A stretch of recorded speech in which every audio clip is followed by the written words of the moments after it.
Perdón por el olvido. Ahora sí, ya estamos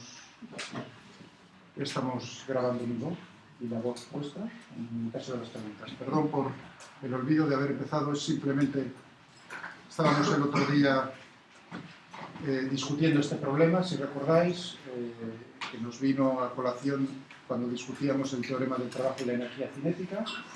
Espero que las dudas que tengáis todavía me las pongáis en Moodle, en el foro adecuado.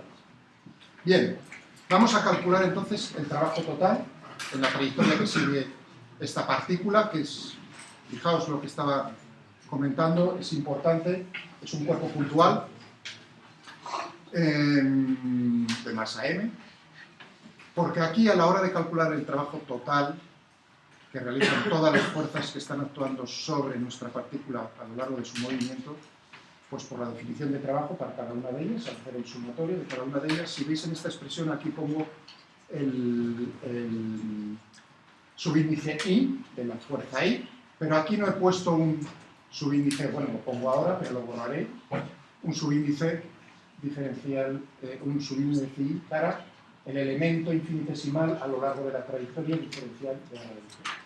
¿De acuerdo? Habéis visto que no lo pongo, que lo vuelvo a borrar, es decir, que es común para todas las fuerzas, es algo evidente a la vista de que es un punto. Es decir, que todas las fuerzas están aplicadas en el mismo punto, en el mismo cuerpo, evidentemente. Cuando tenemos eso, ahora, claro, más adelante, cuando estemos tratando cuerpos con volumen, claro, las fuerzas están aplicadas en diferentes puntos de ese cuerpo con volumen. Por lo tanto, ahí, si uno empezase de esta manera, y ahí tendría que incluir, tendría que incluir un subíndice I para cada una de las fuerzas, porque fijaos que es en el punto de aplicación de la fuerza donde tengo que hallar el trabajo, el cálculo del trabajo. Entonces, para cada una de las fuerzas podría tener una trayectoria diferente del punto de aplicación. Sería diferente, ¿lo veis? ¿Lo entendéis? Por eso se simplifica, no creáis luego al final, se simplifica también para cuerpos con volumen, no hay problema. Pero bueno, a la hora de deducirlo, pues sí, complica las cosas. ¿De acuerdo? Entonces, como es el mismo para todos, tengo aquí diferencial de R. Bueno, esto sería, bueno, pues entre 1 y 2, a lo largo del camino, si esto era el camino C, pues no, el camino C. Entonces tendríamos aquí simplemente, puedo introducir o meter dentro de la integral el sumatorio, sin problema. Luego el camino C, 1, 2, tendríamos sumatorio, las fuerzas F sub I. Fijaos que esto lo puedo incluir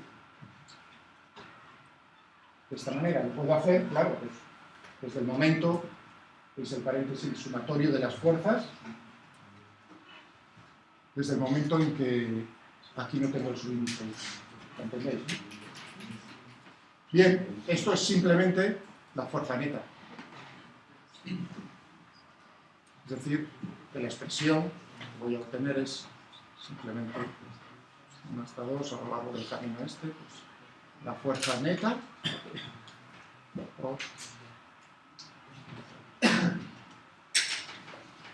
¿De acuerdo? ¿Alguna? Sencillo, ¿no? Hasta ahora no hay problema. Vamos a aprovechar un poco todavía este bloque que nos queda abajo a la derecha. Bien, recordad, eso es un producto escalar. Producto escalar, la fuerza neta que tenemos aquí, el diferencial de R lo podemos dibujar también. No sé si se verá muy bien.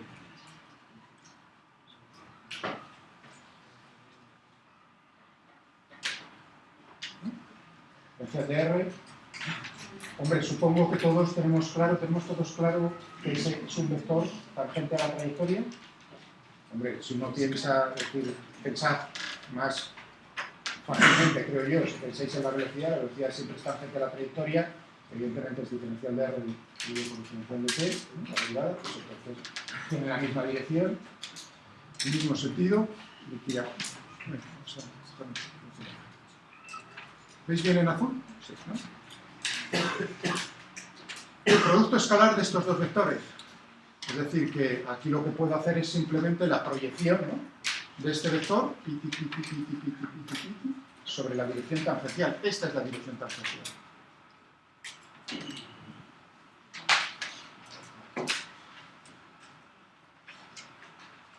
ese punto, claro. Es decir, que al hacer la proyección lo que tendréis es la componente intrínseca tangencial de la fuerza neta. No se me olvide la integral. Tangencial. Y ahora fijaos que ya no pongo el signo de vector. ¿Lo veis? Ahora ya me he quitado, aquí no pongo el signo de vector. Y aquí tampoco. Ahora ya estoy hablando del diferencial de R sin vector. Ese es el resultado de hacer ese producto escalar. ¿Estamos todos de acuerdo? Debo escribir un poco más grande, a lo mejor en una parte. Vosotros tenéis que también... Luego no me vengáis... Ahora tendría que parar. No me vengáis comentándome en la taza diciendo es que escribías muy pequeño, Miguel, y no lo veía. Y bueno, entonces a lo mejor lo tengo que llamar eso. Pero, hombre, por favor, ¿para qué tenéis la boca? Abridla de vez en cuando. ¿De acuerdo? Pues, por favor, todo eso. Yo veo muy bien desde luego. Vamos a ver. Vamos a ver. Bueno, y ahora sí. Estoy en los feminas. ¿Cuándo estoy en el visual?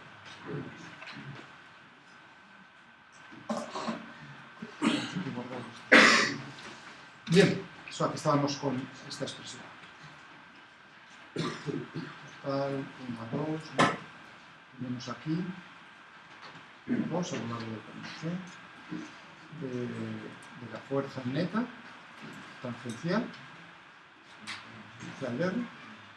Y ahora sí, aplicamos la segunda ley de Newton. Bueno, la podía haber aplicado antes también. Fuerza neta igual a masa por aceleración. ¿Estamos de acuerdo? Bueno, masa por aceleración, ahí tengo la componente tangencial, pues es la masa por la aceleración componente tangencial. Aceleración.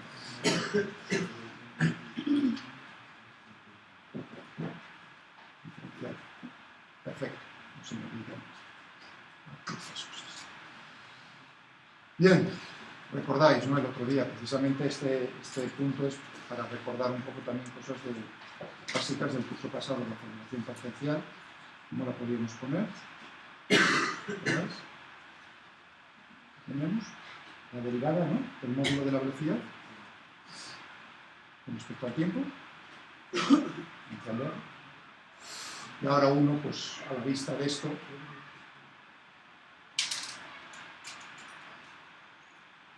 agrupamos, ¿no?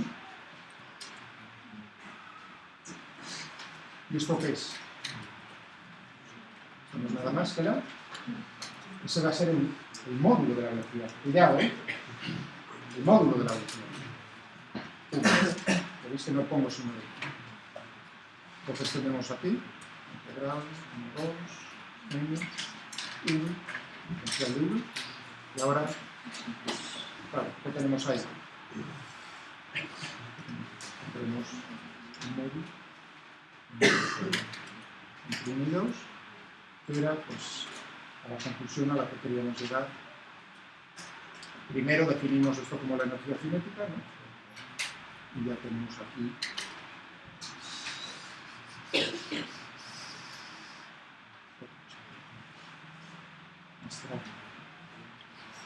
nuestro resultado. Muy bien, vamos a continuar un poco a meterle el dedo, o sea, que es simplemente que el efecto de las fuerzas se refleja en un cambio en la energía cinética, el trabajo que realizan en un cambio en la energía cinética de ese cuerpo. Bien, ahora fijémonos en qué tipos de fuerzas pueden estar actuando.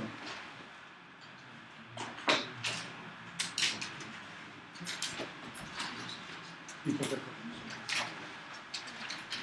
Pues vamos a considerar dos tipos de fuerzas.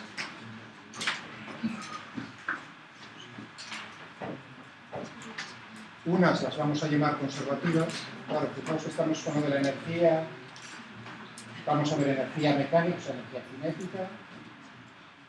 Vamos a ver energía potencial, ahora dentro de un momento, energía mecánica, conservación de la energía mecánica, conservación, o sea, la palabra conservativo y las no conservativas.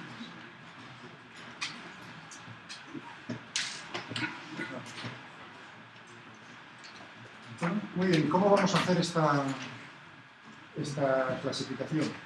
Pues a la vista, precisamente, de cómo es el trabajo que realizan al llevar un cuerpo desde un punto hasta otro punto del espacio. ¿De acuerdo? Entonces, las fuerzas conservativas van a ser aquellas para las cuales el trabajo realizado es independiente del camino seguido. Hace falta que lo escriban, ¿no? Las fuerzas conservativas, aquí estamos, son aquellas para las cuales el trabajo que realizan al llevar el cuerpo, trasladarse el cuerpo desde un punto hasta otro punto del espacio, es independiente del camino seguido. Es decir, que todo el mundo está pensando, desde un punto de este aula hasta otro punto de este aula, una persona tiene infinitas posibilidades de ir de un lado al otro. Desde un punto, los dos puntos, ¿no? Los extremos son los mismos, fijos, pero caminos tiene infinitos. ¿De acuerdo? Uno podría ver, está actuando una fuerza sobre esa persona. ¿Cómo es el trabajo que realiza esa fuerza a lo largo de los diferentes caminos que puede trazar? Si es independiente del camino que sigue, es decir, el resultado al final es el mismo, entonces tenemos lo que se conoce como fuerzas conservativas. Y en caso contrario, que dependa del camino seguido, son las fuerzas no conservativas. Es decir, que en este caso, en el caso de las fuerzas conservativas, claro, ya me puedo, para el caso de una fuerza, voy a ponerle aquí conservativa, ya me puedo ahorrar, fijaos que ponía un poco, hace un momento ponía siempre C para el camino, ¿no? 1, 2, C para indicar que seguía ese camino. Pero ahora me puedo quitar el C y simplemente poner los puntos inicial y final. Esto es independiente del camino que sigue. ¿De acuerdo? Muy bien. Podemos introducir, entonces, en este momento, lo que se conoce como la función energía potencial asociada. Fijaos, la energía potencial se define únicamente en asociación con fuerzas conservativas. O sea, no tiene ningún sentido hablar de energía potencial de fuerzas no conservativas, es un contrasentido. Energía potencial a una fuerza conservadora. ¿Y cómo lo vamos a definir? Pues precisamente, fijaos, va a ser una función que depende de la posición. ¿De acuerdo? No, si es energía, tiene que ser, estoy definiendo una magnitud escalar. Ya sé, le he puesto a breve de función para que os deis cuenta, estoy hablando de algo matemático, sí, señor. Pero es energía, por lo tanto es un escalar. Estoy diciendo, depende de la posición, estoy poniendo aquí U, depende de la posición. Vale. De tal manera que entonces lo que se define más bien de la función en sí, lo que se definen son las diferencias en energía potencial. Es decir, que la diferencia, el incremento en energía potencial, al pasar desde la partícula, desde la posición 1 a la posición 2, ¿no? Eso lo voy a notar de esa manera, es simplemente menos el trabajo realizado, pues bueno, podría quitar esta interna, menos el trabajo realizado por esa fuerza conservadora. Es decir, que tendría aquí un menos F desde 1 hasta 2.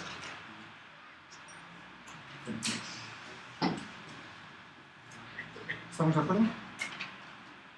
¿Entendido? Bueno, también habéis pasado el curso pasado en el segundo cuatrimestre por una asignatura que se llama calor y electromagnetismo, en el cual pues, os han tenido que hablar forzosamente de campos. La teoría de campos no solo es, digamos, introducción en el electromagnetismo, tiene aplicación ahí directa y su desarrollo pues, fue debido al desarrollo del electromagnetismo, pero bueno, es más general, tan general como que Lo que voy a decir yo a continuación es que estoy hablando de un campo aquí. Estoy hablando de la función energía potencial, es un campo escalar. ¿Suena lo de campos vectoriales y campos escalares? ¿Campos escalares? ¿Sí o no? De electromagnetismo, ¿suena? Tenéis valor y decir sí o no. ¿Eh? Sí. No, hombre, yo necesito un poco no creáis. Muy bien.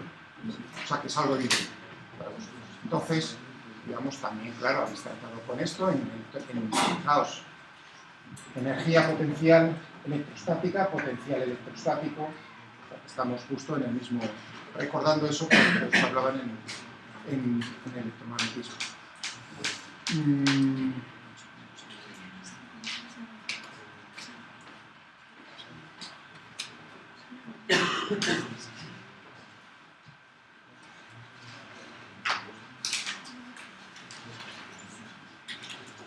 Voy a quitarlo de conservativo.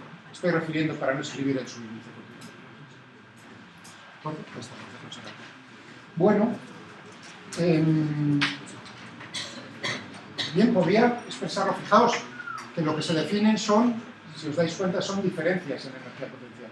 Todos los problemas, los que tratamos con energías, en particular con fuerzas conservativas, con energías potenciales, siempre, forzosamente, aparece la diferencia. O sea, que nunca va a ser la energía potencial, sino siempre hay diferencias. Por lo tanto, en la definición yo podría definir a partir de esta expresión, puedo definir la energía potencial en un nivel o en un punto, decir, bueno, en un punto considero que la energía potencial es nula. A eso se le suele decir, bueno, el nivel de referencia en energía potencial. Que lo de nivel, a veces no, está uno pensando realmente en alturas, energía potencial gravitatoria, pero es un punto. Bueno, pues para un punto determinado la energía potencial es cero, pero eso es un convenio. Con respecto a ese punto estamos definiendo todas las demás, los demás valores de la energía potencial. ¿Está claro el asunto?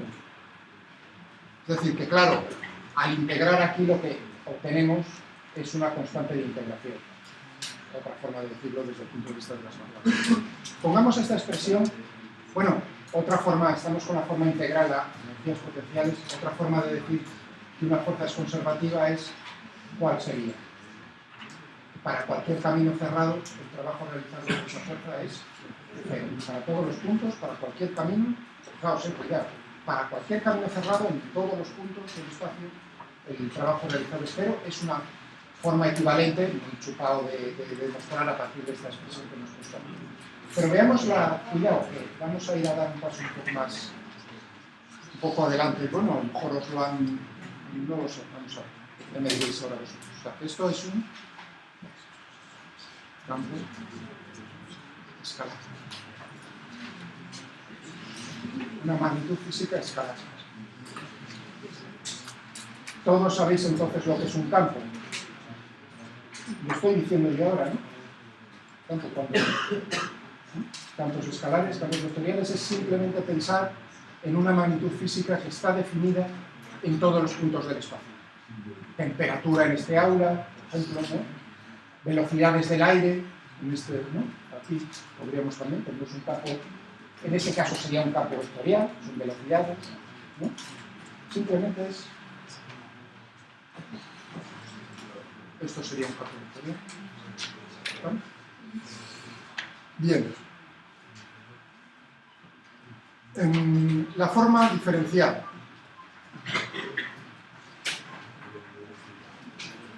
La forma diferencial de esto, bueno, pues es simplemente escoger un cambio infinitesimal. Es decir, ¿cómo serán los cambios a lo largo de un camino infinitesimal en lo que se refiere la energía potencial asociada? Pues serán cambios infinitesimales, claro, no queda más remedio. O sea, que es la misma expresión que esta, pero ahora simplemente tendremos, fijaos que ya me quito la integral, producto escalar, tenemos aquí esta expresión. Muy bien.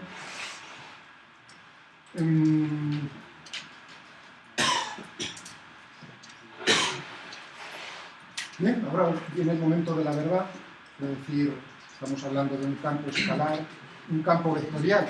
Fijaos, ¿estoy hablando aquí también de campos vectoriales? Sí. En el caso de las fuerzas conservativas, fijaos, que no queda más remedio en esa expresión que tratar con una función. Esta fuerza es una función que depende de puntos de vista.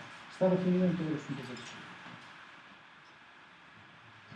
Por ejemplo, la fuerza, y entonces ya es algo evidente que hay tipos de fuerzas que no están definidas en todos los puntos del espacio. Fijaos que además, si no pongo el tiempo, que ya no serían conservativas, la fuerza de rozamiento. ¿Tiene sentido decir la fuerza de rozamiento aquí es un valor determinado? No, no tiene sentido, no es una fuerza conservativa. ¿De acuerdo? O sea que tenemos, por un lado, UDR, que es un campo escalar, y este es un campo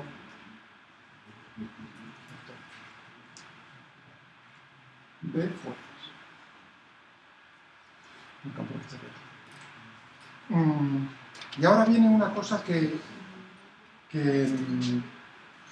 bueno, no es, iba a decir, mucha gente no lo tiene claro, más de la que es fácil caer en este error.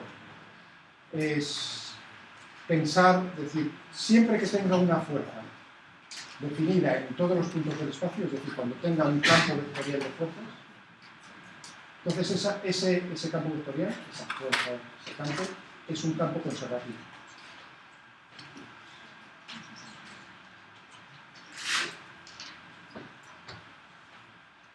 ¿Entendéis? Para poner, a ver, un campo, decidme un campo bien chupado, un campo vectorial de fuerzas. Se hace en el electromagnetismo, en gravitación, ¿no? Tengo aquí, ¿no?, la Tierra, el Sol, ¿no?, y aquí tengo un cuerpo, ¿no?, pues va a ser atraído, es atraído por una fuerza, ¿no?, si está en esta posición así, en esta posición pasada. La fuerza de atracción, en este caso, ¿cómo la expresaría? Esta es la fuerza de atracción, en este ejemplo que estoy poniendo, ¿no? Es menos G, vamos a ponerlo esto en M, esto en M, R cuadrado, cuidado, inversamente proporcional al cuadrado de la distancia, pero esto, aquí no veo nada de vectores. Siendo R el vector unitario que va en la dirección que va desde este cuerpo, la Tierra, por ejemplo, está nuestro cuerpo.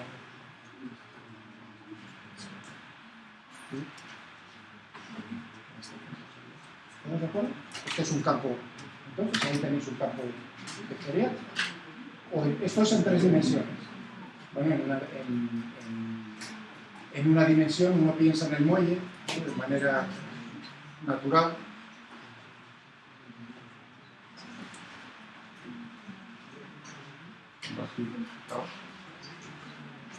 Si esta dirección a lo largo de la cual si estamos un muelle, el movimiento de un cuerpo unido a un muelle en una dimensión, entonces fijaos, si pongo aquí por ejemplo el origen de coordenadas, tengo ahí un campo vectorial de fuerzas, sí, en una dimensión, pero bueno, lo tengo. ¿Cómo sería en este caso? Pues si lo voy a poner bien claro para que sea vector, no quede ahí la más mínima duda, ¿no? ¿Qué tendríamos aquí? Bueno, pues si tengo por aquí la masa, ¿no?, estirar el muelle, por lo tanto tendremos menos K, X, no, falta algo.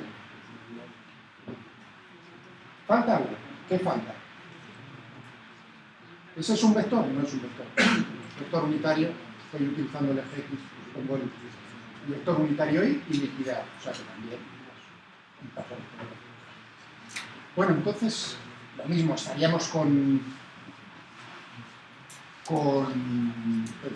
pensad en el electromagnetismo, pues, ¿no?, la fuerza electrostática entre dos cargas, ahí tendríamos lo mismo.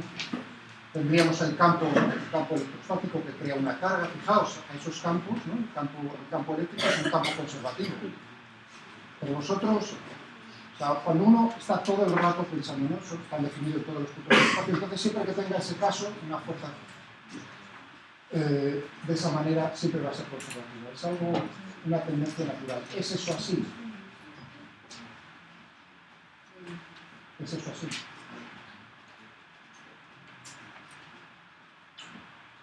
De hecho, ya conocéis un caso, un contraejemplo. La respuesta es no. La respuesta es no. O sea, yo puedo definir campos vectoriales en todos los puntos del espacio que no cumplen esa condición de arriba, o sea, que es independiente del camino que sigo, que el camino, si es un camino cerrado me da 0 la integral. ¿Qué ejemplo tenéis que ponerme vosotros? No, esa no me vale. Perdona, tu nombre se me ha olvidado, fíjate de quizá. Ese ejemplo lo puse yo antes, digamos, para distinguir, cuando hablaba, bueno, de campos, de fuerzas que están definidas en todos los puntos del espacio y fuerzas que no están definidas en todos los puntos del espacio. Cuando dije, no sé si me veía que digo, no tiene sentido hablar de la fuerza definida, la fuerza de alojamiento en este punto o en ese punto, eso no tiene sentido. ¿Entiendes? O sea, no es un campo. La fuerza de alojamiento se une a un campo conservativo, pero no tiene una conservativa. Uy, eso sí que ya ahí tienes empezamos a liar las cosas. O una cosa, o un campo, o no es un campo. O sea, o es una función vectorial definida en todos los puntos del espacio, o no es. Una de dos. O sea, no me digas, la fuerza de alojamiento no es, ¿estamos de acuerdo? Si no lo tendremos que discutir un poco, ¿no? Más tiempo. Si no lo veis. ¿O lo es o no lo es? Si no está definido, entonces es muy fácil ver que pues, no va a ser conservativo, porque siempre puedo hacer paralelidad en muchos tipos para en el caso de la fuerza de alojamiento todo el mundo lo está pensando, ¿no? Depende de la distancia que recorra yo con el cajón por aquí por el suelo, pues así va a ser el trabajo que realiza. ¿Estamos de acuerdo? Entonces pasamos al segundo nivel. No sé si ahí, ya veis, lo bonito de la física, que es, ahí es donde tenéis que entender, bueno, a ver por dónde nos va a querer pillar Miguel. Bueno, pues ahora uno piensa, siempre que esté definido, un campo vectorial, pues no va a haber problema porque va a ser conservativo, se va a cumplir eso. Entonces hemos dicho, bueno, pues rápidamente, ¿no? Recordando pues, lo del campo electrostático, la fuerza electrostática, la fuerza del muelle elástico, también es vectorial, aquí no tenemos eso. Parece que el campo gravitatorio, el campo de atracción gravitatoria. Yo digo, ya tenéis que decirme uno. No siempre lo he afirmado yo, pero yo quiero un ejemplo. Si os pido un ejemplo es porque lo deberíais saber. Pues ahí es donde, como si no, hombre, todo no tiene, claro, que pedir una cosa que no hay tiempo que saber, pues es muy complicado. Eso me lo guardo, sí. Pero no se va a decir. Entonces, ¿qué ejemplo? Muy bien. Hay que estrenarse por mi compañía.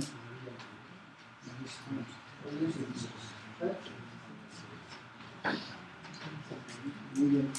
También ahora me suena un montón. Perdonadme que lo nombre ya. Que hay un spin. Lo del spin, es verdad. Es cierto que me acuerdo que hablamos.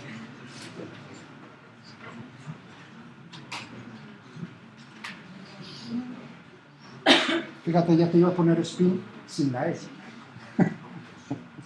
Muy bien, pues has estrenado el... ¿no?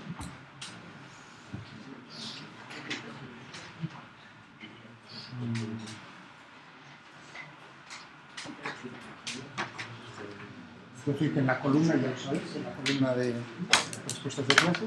Muy bien, muy bien. Pues, justo ese es el ejemplo que estaba dejando al borde, no podía decir. El campo magnético es un campo no conservativo. Eso no sé si lo ha dicho vuestro compañero, quiere decir que lo habíais visto. ¿No? Sí. Perfecto. Fijaos que, claro, la forma gráfica de verlo es a través de las líneas del campo. Las líneas del campo magnético son, bueno, os dirían que son siempre cerradas. No es, fijaos, eso que os dijeron así, ¿no? Las líneas del campo magnético son líneas cerradas. Eso no es estrictamente cierto. Pero los casos, fijaos, pero es una cosa muy especial. O sea que para saber eso, digamos, hay que, digamos, no es, digamos, al nivel de la asignatura que tenéis vosotros. Pero no es, digamos, quedaros, para vosotros que me digáis son líneas cerradas, es además lo que os estaba pidiendo para verlo gráficamente. Pero ahora era el momento en deciros sí. O sea, hay niveles en los que os puedo decir, cuidado, que uno ha visto un poco más de mundo, pero no es este nivel. Entonces pensad que son líneas cerradas siempre, que es lo natural. Claro, y uno dice, bueno, pues tengo que seguir, fijaos, una línea cerrada circular, ¿no? Claro, el trabajo que uno sigue, es decir, un camino cerrado a lo largo de esa circunferencia. Fijaos, siempre se está moviendo a favor de la corriente. Por lo tanto, el trabajo, la integral, vamos a decir, no el trabajo, la integral es distinta de cero. Liquidable, ya está demostrado que es no conservativo. Muy bien, pues me alegro de que estemos en la misma onda. Bueno, podemos expresar de alguna manera diferencial a lo que os estoy llevando los campos conservativos, cuándo son conservativos, cuándo no son, cuándo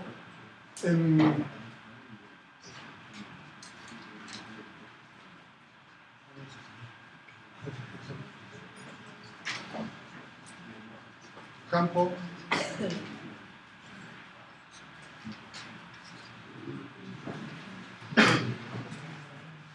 un campo de fuerzas conservativo.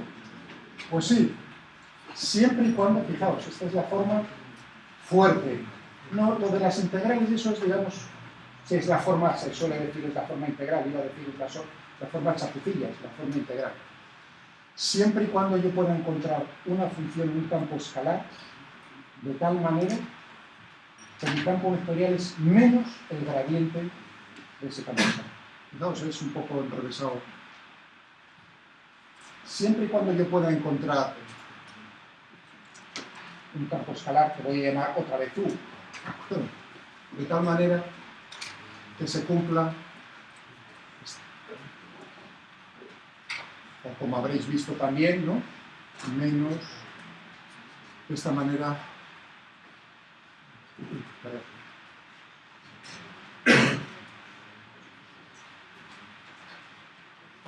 con el operador, os suena el operador Nabla, ¿no? ¿Suena lo de Nabla? ¿No os suena el operador Nabla? ¿Cómo llamabais entonces en el electromagnetismo esto? ¿O en matemáticas? Estamos en física matemática. ¿No le habéis llamado a este? Fijaos que le he dado la vuelta al incremento. Lo pongo sobre la punta. ¿No os ponían así este signo? ¿No os ponían? ¿No? Bueno, este es el operador. Hay dos maneras. Fijaos que me ha salido de forma natural. Yo toda la carrera, siempre que he estudiado, siempre es el operador Nabla. Aunque también hay otra forma que es el operador Bell. O sea que si lo veis así también, no pasa nada.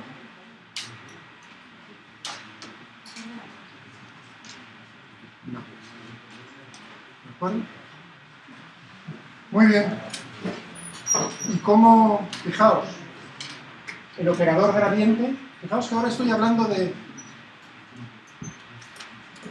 operadores. Son operadores matemáticos. ¿Qué es un operador? Fijaos, es algo que está actuando sobre una función, que transforma una función. En el caso del gradiente, ¿alguien me podría decir cómo es ese tipo de transformación? Es decir, que f es menos el gradiente de u en coordenadas cartesianas.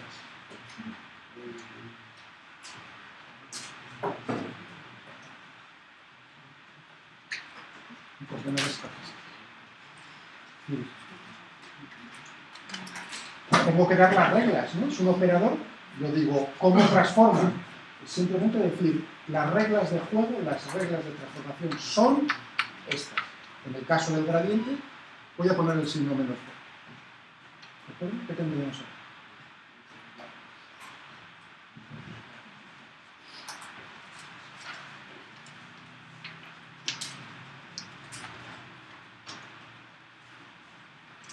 La derivada parcial de u con respecto a x me da la coordenada x, la derivada parcial de u con respecto a y, la derivada parcial de u con respecto a z. Ese es el operador gradiente en coordenadas cartesianas. Cuidado, en coordenadas esféricas y cilíndricas tiene otra forma. Más complicada, pero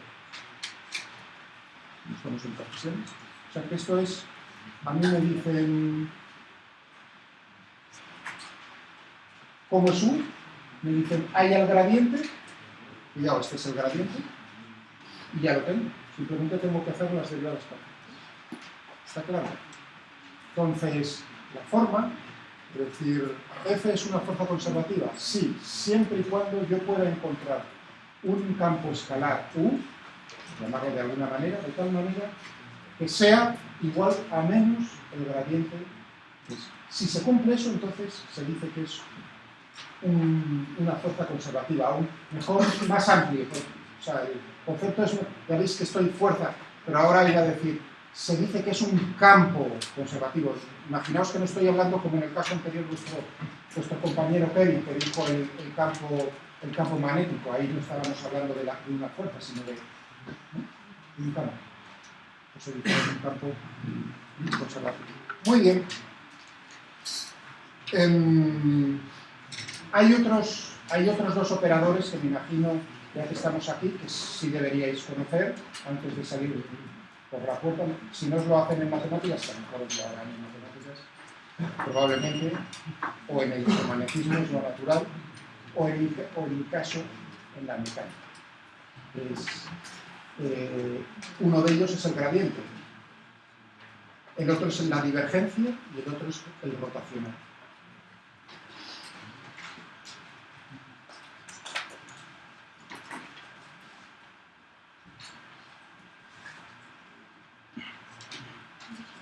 De rotación. Y todos se denotan con la misma letra en habla. La divergencia es, fijaos, el gradiente es simplemente el operador gra, es este. Se escribe de esta manera. El operador divergencia es en habla, pero con el puntito, es el producto escalar. Y el rotacional es en habla, pero con el producto vectorial. ¿De acuerdo? Fijaos, se aplican lo que tenemos. El gradiente se aplica a un campo escalar y me da un vector. La divergencia se aplica a un campo vectorial y me da un campo escalar. Y el rotacional se aplica a un campo vectorial y me da otro campo vectorial. Pues, por ejemplo, aquí, velocidades. Se utiliza mucho también esto, no solo en el electromagnetismo, sino en mecánica de fluidos. La divergencia, imaginaos que tengo un campo de velocidades, como escribí hace un momento, de esta manera. Entonces puedo averiguar o intentar averiguar cuál es la divergencia del campo de velocidades o el rotacional del campo de velocidades. O también, en el caso en vuestro caso de electromagnetismo del curso pasado, yo podía ver cuál era la divergencia del campo electrostático, del campo eléctrico, o la divergencia del campo magnético, o el rotacional del campo eléctrico, o el rotacional del campo magnético.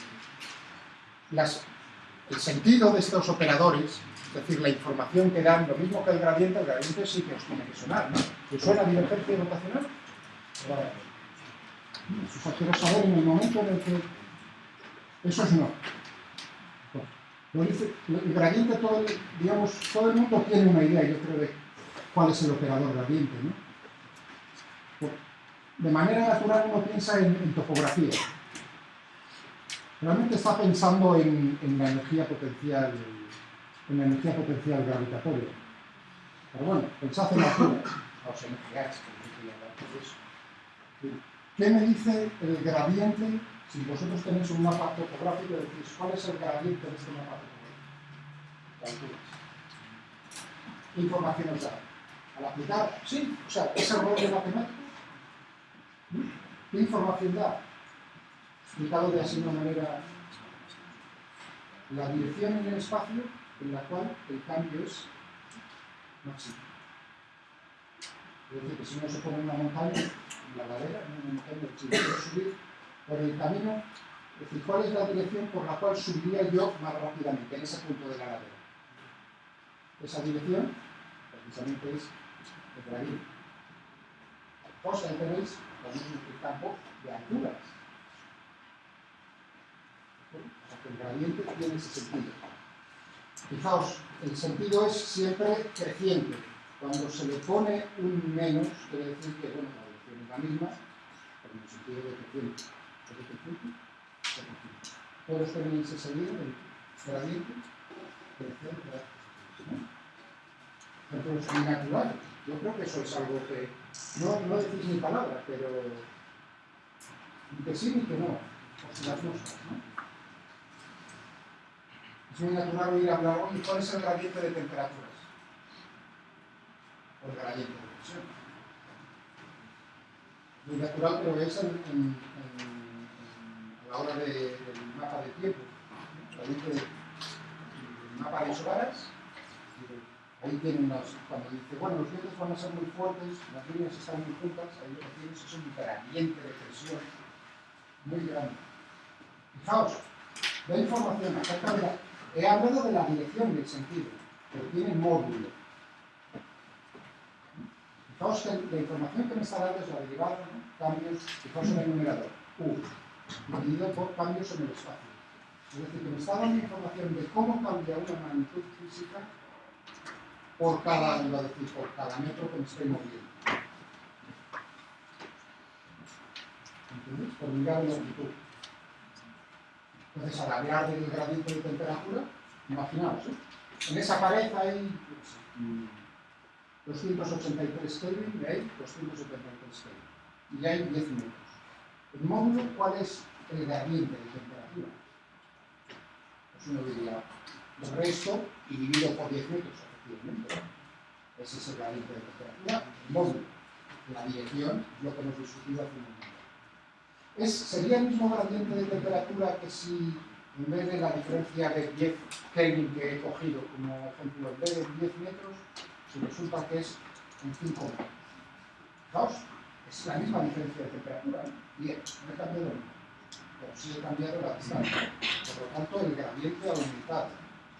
Lo mismo que en las isobaras, ¿sí? Las podéis tener muy separadas y el gradiente, la diferencia de, la diferencia de presiones entre el anticiclón y el ciclón puede ser el mismo, pero no es lo mismo a la hora de ver el gradiente si están muy cerca o muy lejos. ¿Sabéis cuánta información da el operador gradiente? La información acerca de la divergencia, pues yo creo que también lo dice la palabra, ¿no? Convergencia, divergencia. Es decir, que me está diciendo cómo las líneas, ahora otra vez agarro la electricidad, el magnetismo y digo, las representaciones de las líneas del campo, lo único que os hace es ver de alguna manera cómo es ese campo vectorial, ¿no? Entonces, ¿converge o diverge? Me está diciendo en cada punto del espacio el operador divergencia, ¿cómo es eso? Si convergen o si divergen. ¿Y cómo era el campo eléctrico? Es decir, ¿en qué puntos del espacio las líneas, fijaos, las líneas del campo, o en el campo gravitatorio, para que no tengáis la mala de decir, el Miguel nos está atacando por atacar todo lo que estoy diciendo por gravitación? Pues bueno, lo hago con electricidad porque pienso que a lo mejor os resulta más agradable. Bien. Entonces, la divergencia, fijaos, ya sabéis, sin saber lo que era la divergencia, sí lo sabíais. O sea, sin explícitamente saberlo, sí lo sabéis. Os lo voy a sacar de la cabeza. En el caso del campo eléctrico, la divergencia del campo eléctrico es nula o no nula. ¿Qué pensáis? Fijaos que la idea de la divergencia es lo que estoy diciendo, cómo convergen o divergen en puntos del espacio las líneas del campo. Eso para que os hagáis una idea, un dibujo en la cabeza de lo que estamos hablando. Entonces, por ejemplo, el campo eléctrico. Luego si queréis pasamos al campo magnético. El campo eléctrico. ¿Qué pasa con el campo eléctrico? Su divergencia es nula o no nula en todos los puntos del espacio. Uno diría, bueno, pues me voy a imaginar las líneas del campo eléctrico. Crea una distribución de carga puntual, si queréis, porque digamos que la carga positiva. Entonces, ahora os estoy empujando. Si en todos los puntos del espacio la divergencia es nula, salvo en, o sea que la pregunta era una pregunta trampa, decir, en todos los puntos, como dije, en todos los puntos del espacio es nula la divergencia, ¿no? ¿Es distinta de nula? Exactamente. Eso quiere decir que sabéis algo de física. Tu nombre era Samuel, ¿qué? Porque Samuel. Es verdad, Orjuela sin H, es cierto, que ya me acuerdo. Samuel Orjuela sin H. Y además, me acuerdo de los dos porque os apuntaba varias veces. O sea, estas cosas se vuelven a repetir, lo de las H y sin H y el spin se vuelve a repetir. Muy bien.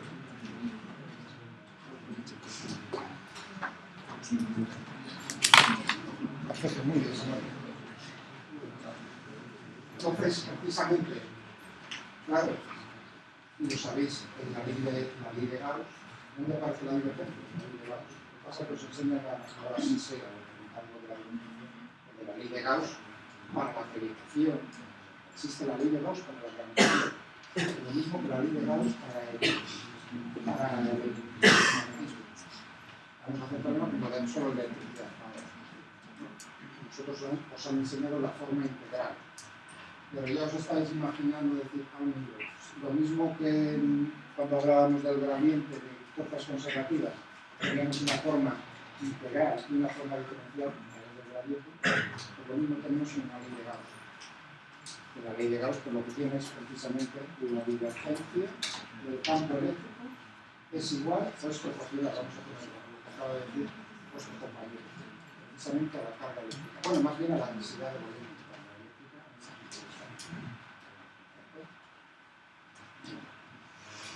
Es decir, que las líneas, en el caso del campo magnético, ¿qué pasaba con la divergencia?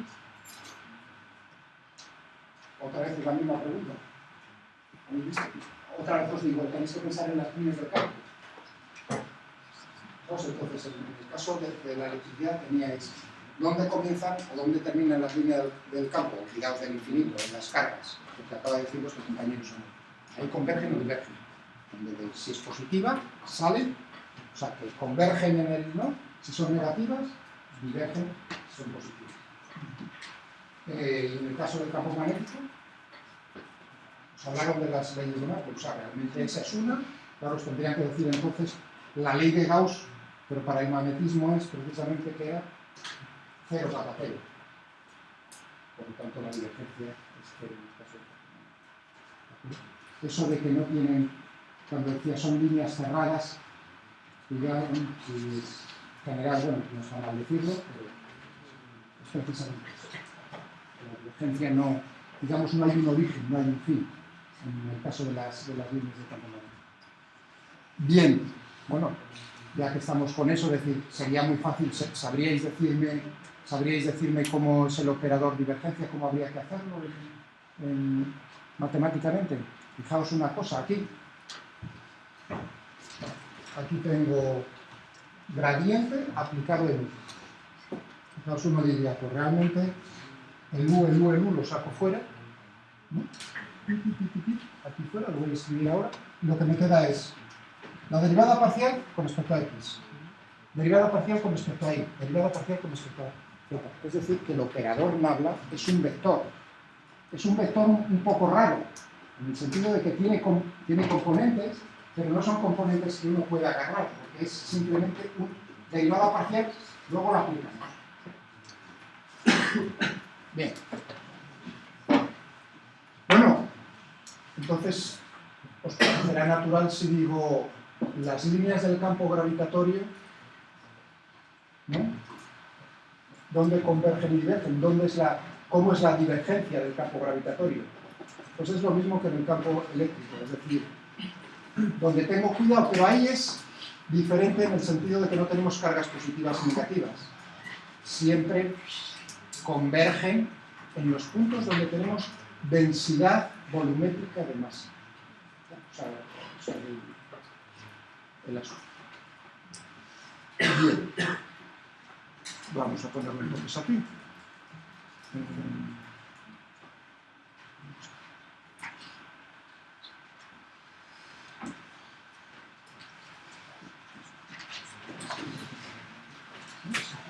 Sería, vamos a aplicarlo, por ejemplo, a V. Pues, ¿qué tendría que hacer? Fijaos.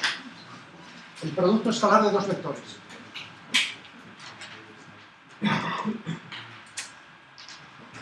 Multiplico, y ahora ¿cuáles son las serían coordenadas cartesianas? V, V, V. Es decir, que no, ¿cómo tendría que hacer? Primero por primero, ¿no? Más, o sea, que tendría aquí, fijaos, Vx, más, o sea, que la parcial de Vx respecto ahí, más, Vz respecto a Z. Como os prometí, era un operador que está aplicado sobre un campo vectorial y me da un escalar. Eso es un escalar. No se ven componentes, es un escalar. Y el rotacional, bueno, hemos estado discutiendo, y casi se me pasaba lo del rotacional. Como último ejemplo, en el caso de la divergencia. Para la mecánica de fluidos, en el momento en que os agarren con mecánica de fluidos, que aparece ahí masivamente estos operadores también. La divergencia, ¿no? O sea, en un fluido, fluidos son gases líquidos, ¿hay divergencia? Convergencia, divergencia. Exacto. Sin hacerle, bueno, en principio sin hacer cosas raras, o sea, sin tener ni fuentes ni sumideros. Porque claro, si yo tengo una fuente, ¿no? O un sumidero, pues está tragando por ahí, fijaos, ahí converge, ¿no? Ahí desaparece, o sea que ahí tendríamos puntos donde tenemos convergencia o divergencia, fabricamos, por así decirlo. Pero digamos, si no, sí. ¿Perdón? Sí.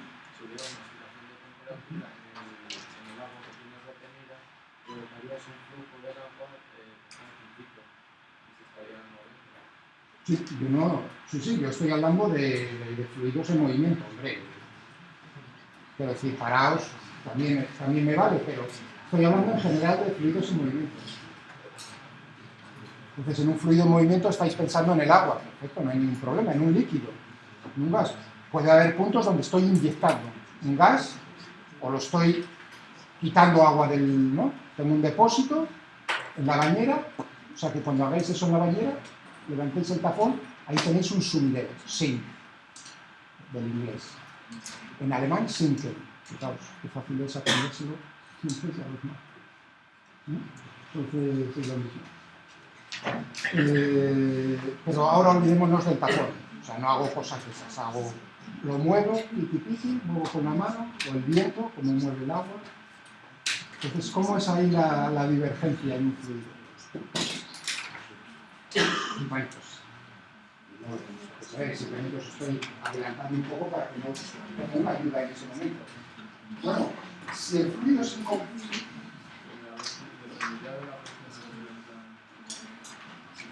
no,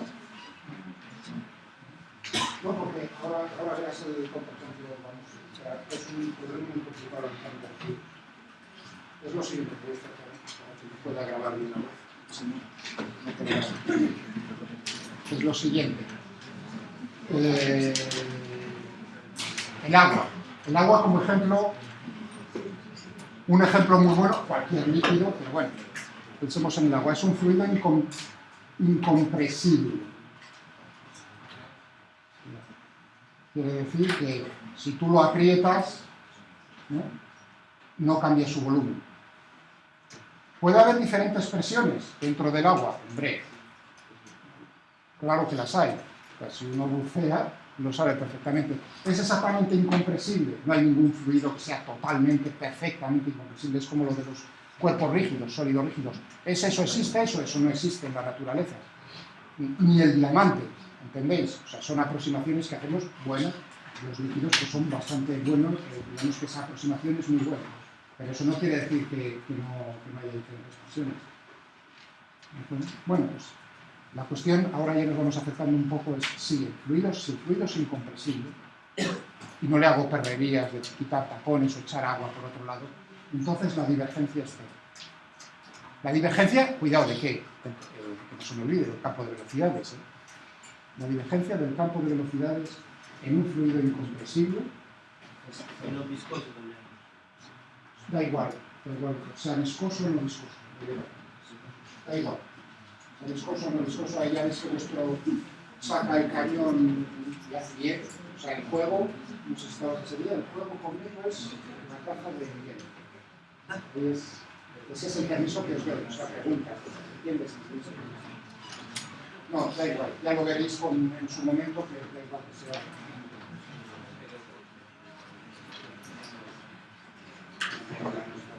Simplemente lo estoy escribiendo, ¿no? Si quieres, es una, pero no es el ¿y qué ocurre? Porque he dicho incompresibles. O sea, que no cambian que no se pueden concentrar. Fijaos, uno lo tendría ya que tener un poco en la cabeza. Estoy intentando concentrar agua, la aprieto por todos los lados y no puedo aumentar, cambiar su densidad. Cuidado, con la temperatura sí cambia la densidad, no bajo la presión. Entonces, yo aprieto el agua, sí, a 10 kilómetros de profundidad en el océano, sí hay un cambio debido a la presión, al propio peso del agua, hay un cambio en el volumen. Aún así es muy pequeño. Fijaos, a una columna de 10 kilómetros. En cambio, el aire es un gas, y los gases son compresibles.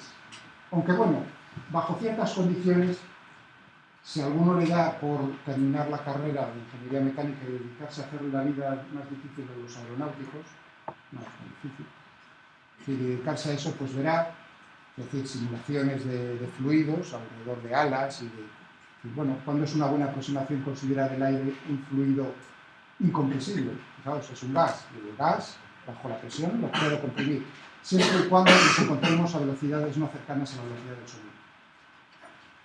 Es decir, las perrerías que les pasan en las simulaciones y las dificultades, una fuente de dificultades en la simulación, en ese tipo, es en aviones que se van acercando, pues lo que le pasó aquí al austriaco. Cuando entran, ¿no? Pues ya, ahí ya entonces no puedes hacer esa aproximación. ¿Cuál es la aproximación en el fondo? Matemática, porque es resolver las ecuaciones. Divergencia de V igual a 0. ¿Habéis visto? Entonces, en los gases en general son compresibles, no se cumple eso, salvo que las velocidades sean suaves. ¿De acuerdo? O sea, que para fluidos, recordamos en ese momento que os han hablado ya un poco del rotacional, ahora sí puedo olvidarme un poco de la divergencia. ¿Y el rotacional? ¿Qué información da el rotacional? En los campos, la rotación. Es decir, ¿cómo giran las líneas del campo? Claro, como está ahí ahora, se le enciende la bombilla inmediatamente, el campo magnético, cómo está girando, claro. Entonces, fijaos, pasa una cosa curiosa. Mientras la divergencia en el campo magnético era 0, ahora tenemos el rotacional. Fijaos, la divergencia en el campo magnético era 0, en el campo eléctrico no era 0. Ahora tenemos justo lo contrario. El rotacional en el campo eléctrico es 0, y el rotacional en el campo magnético en general no tiene proporcionalidad. Uno puede encontrar ejemplos, lo que me dice es precisamente cómo gira. Pues giraba muy bonito, alrededor de, por ejemplo, una línea infinita de corriente, ¿no? Como teníamos por ejemplo, hacia arriba, ¿no? Con regla de la mano derecha, las líneas eran circulares, ¿no? Giraban, y bueno, entonces ahí tenemos que el rotacional, como está diciendo la rotacional, gira. Pero ahora uno piensa en lo que estoy escribiendo en la pizarra y dice, pero es un poco más difícil que la divergencia, porque el rotacional de un campo vectorial era un vector. Vamos, que parte de la información os estoy diciendo cómo gira. Pero ahora tendríais que pensar a lo mejor en lo del austríaco tirándose por ahí. Después de hablar de divergencia y rotación, es decir, cuando entró en ese momento, ¿no?, de peligro, cómo giraba alrededor, ya venía la palabra, alrededor de diferentes ejes. O sea, había momentos en los cuales giraba, voy a decir la voleo sin saberlo muy bien, ¿no?, pues, alrededor de un eje horizontal, otras veces alrededor de un eje en otra dirección del espacio. Efectivamente, ahí es donde viene la información del rotacional, es un vector. Y os dice cómo de rápido gira el módulo, cómo de rápido están girando las líneas, alrededor de un punto, y además cuál es la dirección del eje de giro. De lo que estoy hablando, también, es decir, claro, vamos a ver cómo giran cuerpos rígidos, y hablaremos del eje de giro, efectivamente, en el rotacional nos aparece eso también. Entonces es lógico que sea un vector, porque yo puedo decir, estaba girando, dando 20 vueltas por segundo, 20 vueltas por minuto. Ya, pero alrededor de qué dirección del espacio. Eso me lo da la rotación. Y claro, la operación, como podéis comprender, es simplemente, ¿no?, si cojo velocidades, ¿qué tendría que hacer? Pues aplicar, ¿no?, en coordenadas cartesianas, pues tendríamos aquí, cuidado el orden, ¿eh?, es importante. Primero tengo de aquí Vx, Vi, U. ¿De acuerdo? Uno hace, esto es en coordenadas cartesianas, hace el determinante y ya tiene el rotacional. ¿De acuerdo? Fijaos entonces la diferencia, vuelvo a insistir, en la divergencia me dice cómo converge o diverge, pero ahí no hay dirección en el espacio. Es decir, se está metiendo tanto por segundo en ese hueco, o saliendo tanto. Pero no hay dirección, mientras en el rotacional me dice cómo de rápido gira y además en qué dirección del espacio. O sea, el bolígrafo este podría estar girando de esta manera o de esta manera con el mismo módulo, mismo número de vueltas. ¿Entendido? Voy a utilizar el rotacional porque estáis en segundo de carrera. Entonces ya no es cuestión, fijaos, ahora os vais dando cuenta de que ciertos momentos, sí, os puede sonar todo ya incluso muy viejo, pero hay momentos en los que os diré, ahora hay que aprender cosas nuevas. Por ejemplo, ahora, os puse antes, volvamos a lo de fuerzas conservativas, campos conservativos, ¿no? Dije una forma, dije, bueno, si puedo encontrar un campo escalar de tal manera que menos el gradiente me dé el campo vectorial, liquidarlos. ¿Y cómo sé yo? ¿Habría alguna manera? Porque eso es decir, probar hasta el infinito. Pero eso no es viable, ¿entendéis? ¿Hay alguna condición matemática que me diga que un campo vectorial de fuerzas es conservativo, sí o no? Fijaos, en lo siguiente. Tal como lo habéis aprendido vosotros, que es la forma integral, lo mismo que en el electromagnetismo, ahí no queda más remedio, tampoco tendréis que estar probando hasta el infinito, es decir, campos, ¿no?, en un punto. Pruebo caminos, un infinito número de caminos cerrados, y otro punto. ¿Hay alguna forma de que, es decir, no tenga que estar probando? Unas reglas, sí, a través de rotación. Y es lo siguiente. Entonces, si se cumple,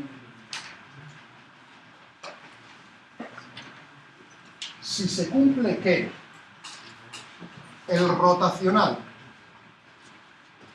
del campo de fuerzas es cero, entonces, fijaos que pongo ahora ya, que se parece a las matemáticas, en el doble sentido, es una fuerza conservativa, un campo conservativo.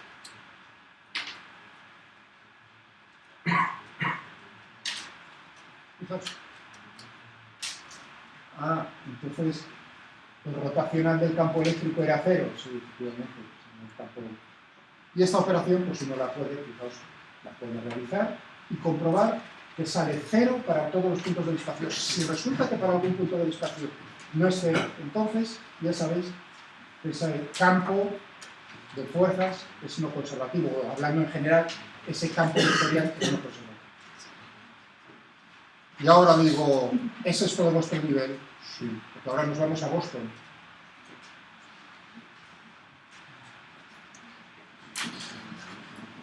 Quiero decir, ahora cartillas, sí, ya sé. Entre vosotros hay personas interesadas más y otras menos.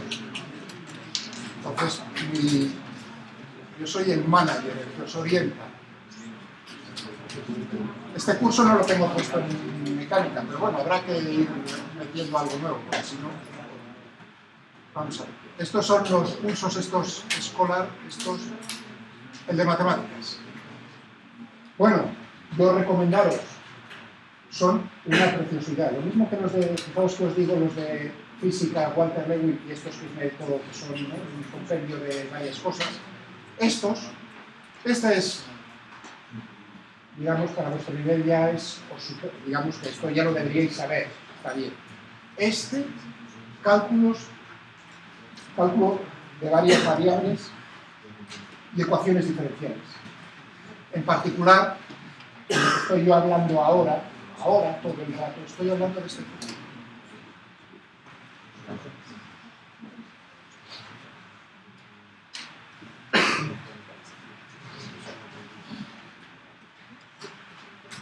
Fijaos, flujo del teorema de la divergencia. Integrales de línea, os suena, ¿no? En lo del campo magnético, las integrales de línea, ¿no? Tenéis que buscar caminos cerrados, ahí lo tenéis, del teorema de Stokes. Ahí es donde os aparece la divergencia y el rotacional. Esto es a nivel de primero, entonces, aquí tenéis todos, lo tenéis muy, muy bien. También tenéis los... Vamos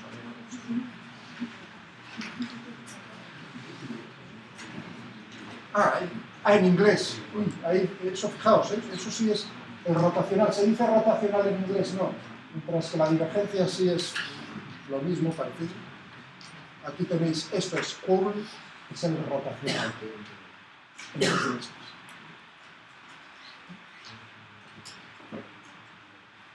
Ahí tenéis el... Fijaos, dije antes belly, ¿no?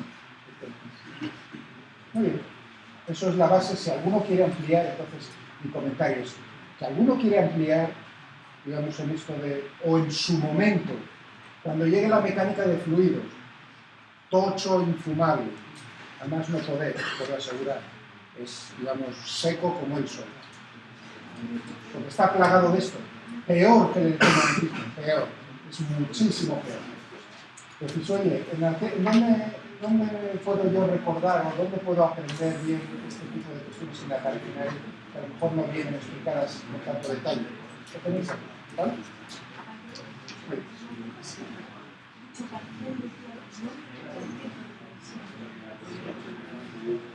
Bueno, vamos a ver. Bien, vamos a ver que quiero un nuevo...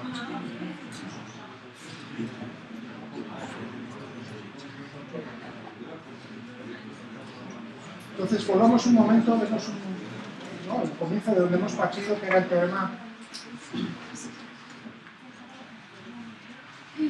Fijaos hasta dónde nos ha llevado, el teorema del trabajo y la energía cinética nos ha llevado al rotacional.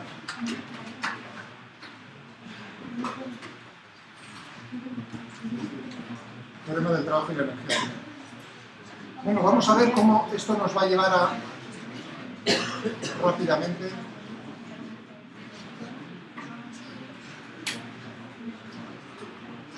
Cuidado, ahí aviso.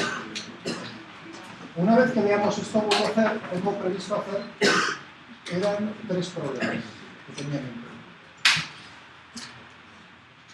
Bueno, uno en el que no era la energía, era para recordar lo del movimiento circular, pero luego tenía 3. Entonces, no son inmediatos. O sea, no son, digamos, así como decir, sino que tienen su vida. ¿De acuerdo? Esto ya se tecla, pero bueno, yo quiero dejarlo para poderlo usar con conservación de la energía mecánica. ¿Cómo pasamos de una cosa a otra? Bueno, pues vamos a lo que teníamos aquí. la variación en la energía cinética. Y entonces hacía la distinción entre fuerzas conservativas y fuerzas no conservativas. Es decir, que aquí puedo ponerlo como suma esto, ¿no? Voy a ponerle subíndices. Trabajo conservativo, eso se refiere trabajo de las fuerzas conservativas más el trabajo de las fuerzas no conservativas.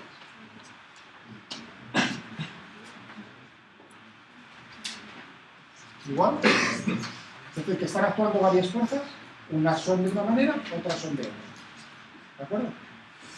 Bien, pero estas habíamos visto que podíamos ponerlo como variación para cada una de ellas, variación en la energía potencial asociada a cada una de ellas.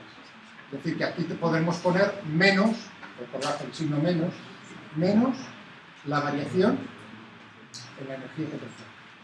Cuidado, ahí donde pongo U, no penséis solo en una U, en una función, sino pensad en un problema en que tengo gravedad, tengo muelles, energía potencial elástica, energía potencial gravitatoria. Pues digamos sería la suma de cada una de ellas, simplemente sumarlas. Bueno, si tengo esto, y esto lo paso aquí a la derecha, ¿no? Porque tendré esto no conservativas, va a ser la variación. Y esto es la energía mecánica, como ya sabíais. La energía mecánica es la suma de la energía cinética más las energías potenciales que hay en nuestro problema. Todas ellas, sumándolas una detrás de otra. Y ahora, ¿de dónde viene lo de la conservación de la energía mecánica? Pues si uno dice, mi problema, no tengo fuerzas no conservativas, o el trabajo de las fuerzas no conservativas es cero. Si esto es cero, entonces, ¿qué ocurre con la energía mecánica? La energía mecánica se conserva. No se mete en una lata. Pues cuando hablo de que se conserva es que tiene un valor total. ¿De acuerdo? ¿Recordáis ahora rápidamente la energía potencial en el caso elástico? ¿No? Muelle, no lo vuelvo a dibujar. ¿Cómo es la energía potencial? Es una fuerza conservativa. ¿Cuál es la energía potencial? Cuidado. Uno de los problemas que tengo es precioso. Es una preciosidad, ya lo veréis. Pero ahora, por ejemplo, es uno de los momentos donde uno tiene que estar atento. O sea, darse cuenta de estos pequeños detalles. Tenía el menos K por X, ¿no? Entonces, recordáis, si hago, ¿no? Muevo esa masa puntual desde un punto 1 hasta otro punto 2, o que si estiro, que si contraigo el cacharro, puedo definir la energía potencial de qué manera, considerando cuál es el nivel de referencia. El muelle sin estirar ni comprimir tiene asociada una energía potencial elástica cero. Entonces, teniendo en cuenta eso, siendo K la constante de fuerza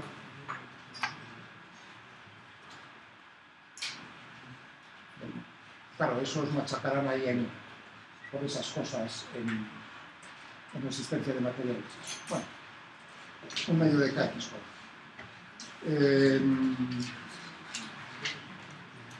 Para la energía potencial gravitatoria,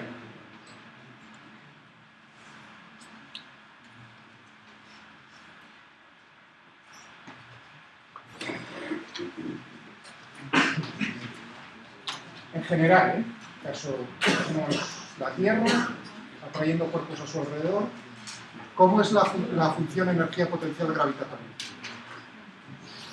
Fijaos, teniendo en cuenta, ahora tenéis que recordar el campo eléctrico, teniendo en cuenta que el nivel de referencia en la energía potencial gravitatoria es tal que yo tomo cero como energía potencial en el infinito. Entonces, ¿qué tendría aquí? Menos G. Vamos a ponerle la masa en el centro M mayúscula, como utilizaba antes. M minúscula era la masa que estaba a su alrededor. ¿Y ahora qué hago? R cuadrado.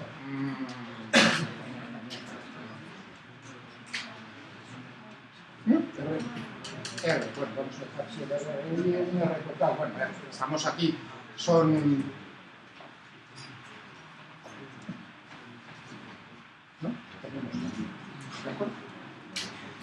tenemos esta expresión. Cuidado, que para el caso electrostático, ¿no? Tenemos aquí la constante de Coulomb, ¿no? Vamos a poner Q mayúscula, ¿no? Teníamos ahí un R. ¿De acuerdo?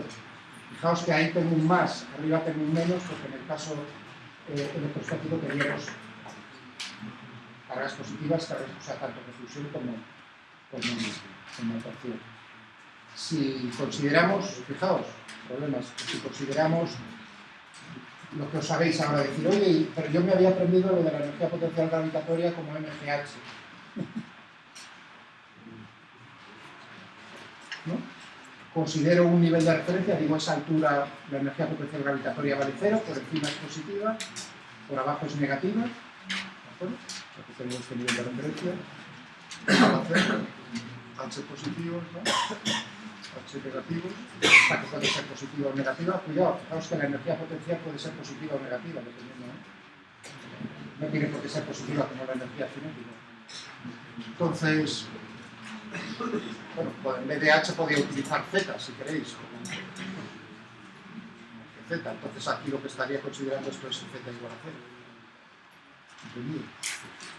Bien, ¿cómo es la relación entre estas dos? Curioso, esto sería U de Z.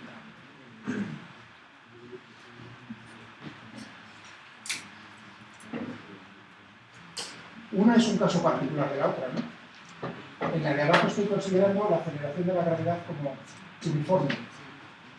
Fijaos, vectores paralelos, mismo módulo, misma dirección, mismo sentido, pero eso no es verdad. Fijaos que aquí lo que tenemos es que la aceleración de la gravedad está apuntando, ¿no? A que tiene simetría esférica, no tiene. Entonces, ¿cómo vamos a dibujarlo? Bueno, lo voy a hacer más rápido. Estaba pensando yo quizá.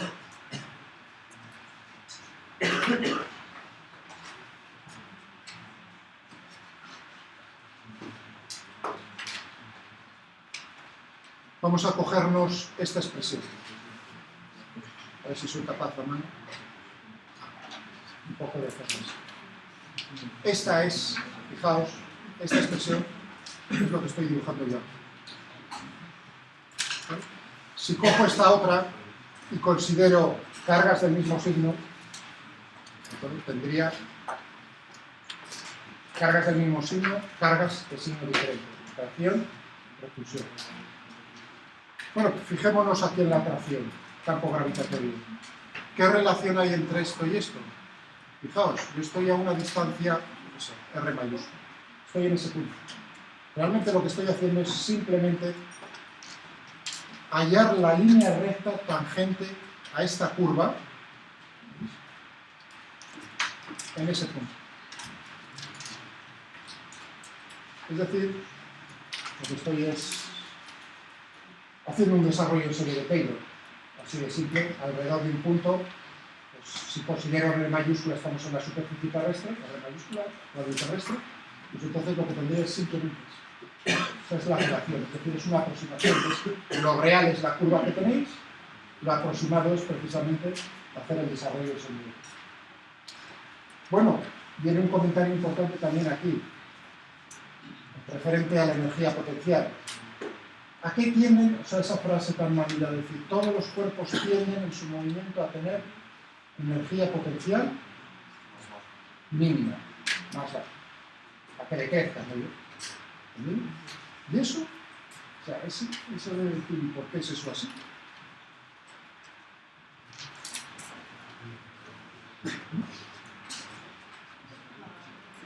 No, yo estoy hablando en general, ¿eh? Me da igual que sea, o sea, no tengo por qué ser la gravedad, no tiene. O sea, esa expresión tan manida de decir, ¿no? Todos los...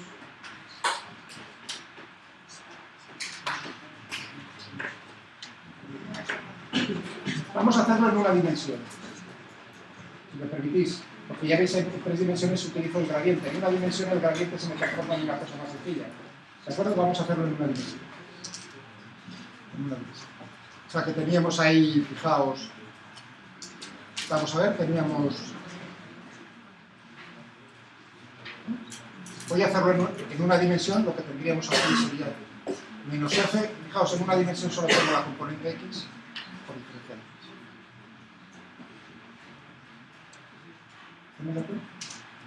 Entonces,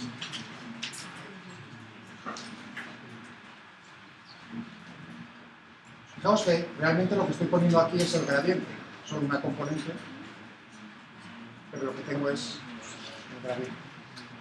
Si uno se fija aquí en esta expresión que estoy poniendo, que era la primera, simplemente es precisamente en esta expresión de donde se deduce lo que acabamos de decir, que todos los cuerpos, es decir, hacia dónde uno piensa, hacia dónde está la dirección y el sentido de la fuerza. Entonces, ¿cómo lo hallo? A través de la energía potencial. Fijaos, en la variación. Un momento. Un segundo. Vamos a ver. Estamos es aquí.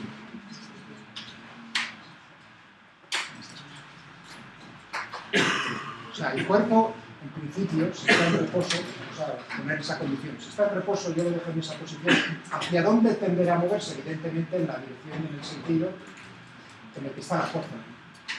¿Entendéis? Partimos de eso. Supongamos que está en reposo. Entonces es simplemente fijarse cuál es la dirección y cuál es el sentido de la fuerza. Claro, viene dado por hacia qué valores tiene que tender U. Ahí tengo menos el gradiente.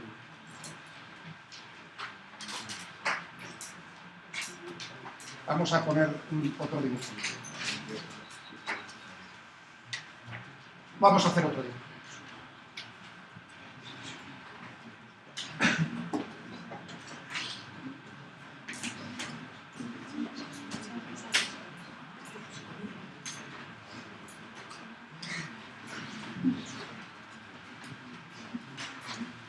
Vamos. Esto es X. ¿Vale? ¿De acuerdo? Entonces, ¿veis? Es como una montañita o una pendiente. Pero no tiene por qué ser la gravedad. Ahí lo que estoy dibujando es la función energía potencial en una dimensión, de una fuerza. Y ahora digo, bueno, para este X en particular, ¿hacia dónde está apuntando la fuerza? Fijaos, en una dimensión, hablar de la dirección del sentido es decir, ¿en el sentido positivo o en el sentido negativo? ¿Es positiva o es negativa? ¿Entendéis? Vamos a ver. Entonces digo, ¿cómo es la derivada de U con respecto a X? Esa es la pendiente. Ahora uno dice, tengo ahí una función, me están diciendo simplemente la pendiente de esa función. Bueno, ¿y hacia dónde tenemos esa pendiente? ¿Es positiva o negativa en este punto, en este ejemplo? Esta es negativa en este punto. Es decir, en principio, claro, pero es la fuerza. Ahora uno dice, pero yo tenía el signo menos. ¿No? Es decir, que esto es positivo. Es decir, que lo que tendré aquí es, aquí, la fuerza va aquí. Y uno dice, si yo lo pusiese ahí en reposo en esa posición, soltase, ¿hacia dónde va a hacer tender esa fuerza? ¿Hacia dónde va a tender el movimiento de ese cuerpo? Hacia posiciones de energía potencial más bajas. Si yo me voy a esta posición, otra, por aquí, ¿hacia dónde voy a tener la fuerza? Pues ya sabéis, hacia la izquierda. Es decir, la misma conclusión. ¿Y qué ocurre justo en esta posición? Aquí, ¿cómo es la pendiente? Aquí justo es 1. No tiene pendiente, 0. Claro, entonces a la vista de este gráfico, fijaos que esto es en una dimensión. En 3 dimensiones se puede dibujar muy bonito porque ya son montañas, o sea, y es más complicado, pero es, en definitiva es lo mismo, es echarle un poco de imaginación al asunto. O sea que ahí tendríais que pensar en el gradiente. ¿Dónde es la dirección del espacio en la cual está creciendo más la cosa? Justo ahí está actuando la fuerza, no se os olvide el signo menos. Las posiciones, fijaos ahí la fuerza sería 0, en las posiciones en las cuales se cumplen que la derivada de y con respecto a x es 0. Esas es las posiciones de máximos, mínimos y puntos de inflexión. Es decir, los puntos de equilibrio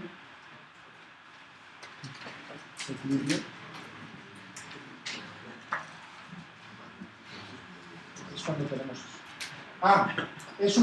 Y ahora digo, aquí tengo un punto de equilibrio, aquí tengo otro punto de equilibrio, aquí tengo otro punto de equilibrio. ¿Cuáles de esos puntos de equilibrio son estables, cuáles son inestables? ¿Qué quiere decir la estabilidad? Pues si yo le pego un pequeño empujoncito al asunto, lo coloco ahí, si lo dejo ahí, queda quieto, la fuerza es 0, está actuando, por lo tanto no se mueve, está en equilibrio. Le pego un pequeño empujoncito, ¿hacia dónde se va a mover el cuerpo después de ese pequeño empujoncito? ¿Tiende a volver a su posición a la posición inicial, a la posición de equilibrio, o a alejarse más? Si tiende a acercarse, es una posición de equilibrio estable, o sea que intentas volver otra vez a tu posición. Si te intentas alejar más, es inestable. Por lo tanto, mínimos estables, máximos inestables, y puntos de inflexión, pues ni fu ni fa. Ni te intentas acercar ni te intentas alejar, no intentas hacer nada. ¿De acuerdo? Esto es muy común, es decir, en física, por ejemplo, tengo una molécula, varios átomos en esa molécula, y quiero hallar cuáles sus distancias de equilibrio. Pues muchas veces uno conoce la energía potencial de esa molécula antes que saber cómo son las fuerzas, porque puede hacer experimentos. Entonces, a través de los experimentos uno puede llegar a saber la forma de la función energía potencial.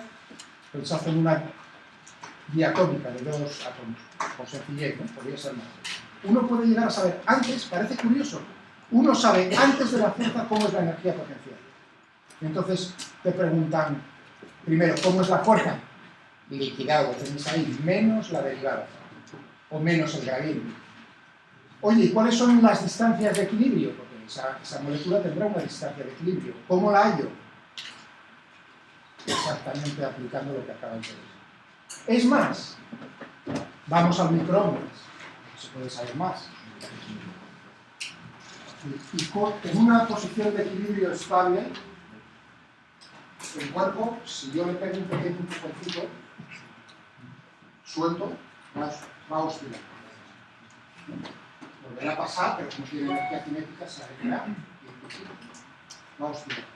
O sea que hay las oscilaciones, los movimientos periódicos, están asociados siempre están asociados a puntos de equilibrio estables, nunca inestables, a posiciones de equilibrio estables. Entonces sería muy interesante si nosotros de alguna manera pudiésemos saber cuál es la frecuencia de oscilación, la frecuencia natural de oscilación. Entonces, estamos en un problema general. Ahora ya no es ni muelles ni catacumba, también es algo general.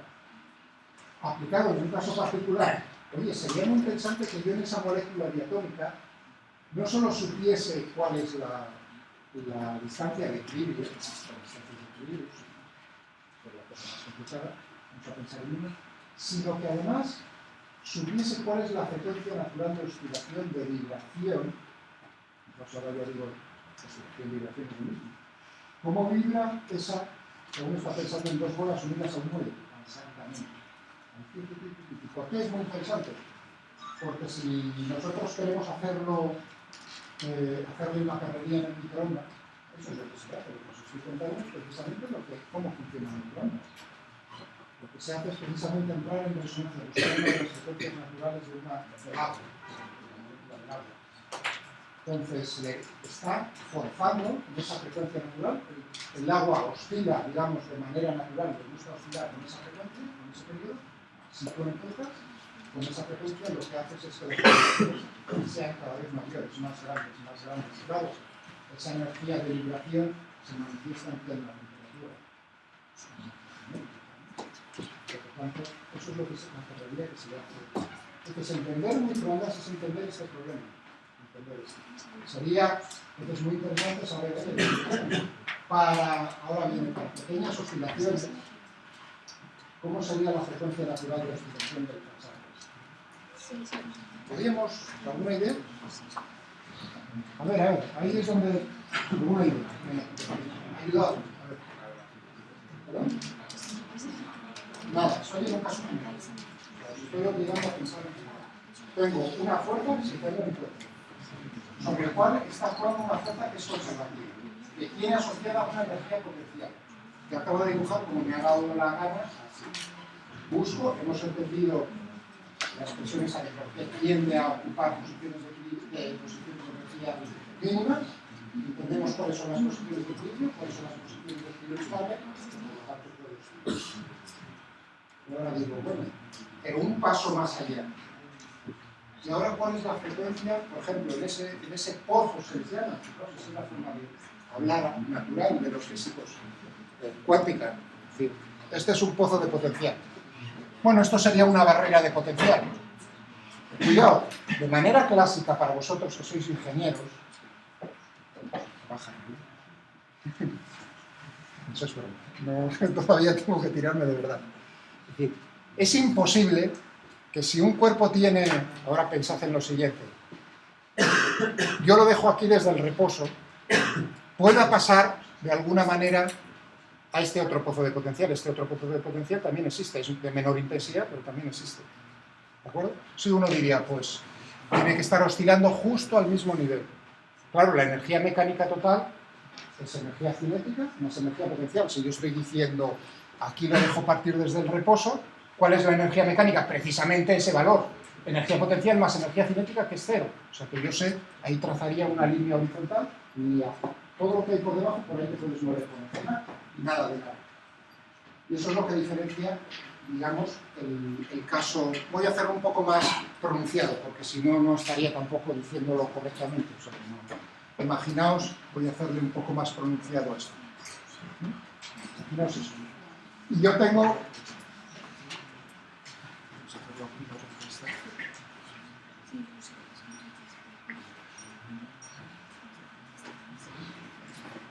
Esa es la energía mecánica del cacharro. Pero lo parto naturalmente desde este punto. Entonces, la pregunta desde el punto de vista clásico vuestra, de nuestra asignatura, ¿es posible que este cuerpo pase a este otro pozo de potencial? Vosotros diréis, es imposible. Es lo mismo, es igual de imposible que atravesar esa pared. Lanzar una pelota de tenis, esa es una barrera de potencial. Efectivamente, la pared es una barrera de potencial. No son ladrillos, son barreras de potencial. Porque a fin de cuentas son electrones. O sea, que lo que tenéis ahí es repulsión. No creáis que esta es broma de que estoy hablando. Es puro y duro. O sea, si yo no caigo por aquí, es gracias precisamente a una barrera de potencial. Pero ahí viene, y ahí es donde quiero daros otra idea, para que penséis vuestra mente de ingenieros, si es posible eso. Y decir, en el caso cuántico es diferente. En el caso cuántico hay una probabilidad de que el cuerpo de repente pase al otro pozo de potencial. ¿Sí? Es decir, que de alguna manera pase por encima. No es que pase por encima, sino que atraviese. Eso es debido, precisamente, que la física cuántica tiene esas cosas. Es decir, que si yo os veo aquí varios universos seguidos tirando la pelota de tenis, la probabilidad de que la pelota de tenis una vez pase al otro lado de la pared es una nula. Se podría, digamos, de alguna manera cuantificar si uno es un físico excepcional. Es decir, ¿cuál es la probabilidad? Es decir, ¿cuánto tiempo tendría que estar tirando la pelota para que pase? ¿Sí? Cuidado con eso, porque os sonreír. Todos los que ahora mismo todos tenéis los smartphones esos en la. O sea, los ordenadores, yo mismo a ellos. Este efecto que os estoy contando es, ahora en estos años es cuando se está poniendo de manifiesto en qué. En las CPUs, fijaos cómo se construyen, ¿por qué son más duras? ¿Por qué creéis que son más duras? Porque se hacen cada vez más pequeños, los circuitos son cada vez más pequeños, los caminos de los electrones se tienen que resolver cada vez más pequeños, pero son más pequeños. Es decir, que si yo tengo, imaginaos por un momento, y esa es la realidad, en la CPU, que son cada vez más, fijaos, tengo estos dos dedos, son dos líneas, se hacen en buffers de silicio. se marcan, son procesos, bueno, se gastan miles de millones en esas fábricas, pero algo merece la pena. Ahora están en 22, me parece que Intel está en 22 nanómetros. Eso quiere decir, digamos, da idea de la longitud de onda que están utilizando, del láser que está cortando, abriendo los caminos. Es decir, os da idea también de cómo es la anchura, la distancia, y cada vez, si hace años estaba esta distancia por hacerlo así grande, y cada vez lo estoy acercando más. Claro, para hacerlo más veloz. Claro, pero los electrones, cuando estaban así, la probabilidad de que un electrón en su estado cuántico pase de este pozo de potencial, su camino que he trazado con el láser de aquí a aquí, era especial. No era nula, como lo de la pelota. Pero bueno, digamos que no se me estropeaba ningún cálculo, porque desde el momento en que un electrón pasa de un lado al otro, el cálculo es diferente. Mira, ahí es donde la cosa, ¿entendéis? Yo doy a la máquina, jugamos con matemáticas, como que sea, hago 2 más 2, 2 más 2, y siempre me sale 4. 2 más 2, hasta aquí una vez me sale 5. Eso es lo que estoy intentando marcaros una cabeza. Desde el momento en que estamos haciéndolo cada vez más cercano, la probabilidad va aumentando. Y hay un límite, el límite es precisamente ese. Llega un momento en que la física cuántica a esas distancias tiene tanta importancia que la probabilidad de que salten los electrones desde un pozo al otro es relativamente grande, no despreciable. Entonces los cálculos que salen de ese pasado no sirven para nada. Entonces hay que encontrar otra cosa, que es el ordenador cuántico. Quiero que penséis entonces en la idea. Ahora no se os olvide. ¿Cómo puedo yo ver ese dibujo? Voy a dar una pequeña idea. Pensad en el muelle, no se olvide el muelle. ¿Cómo puedo relacionar?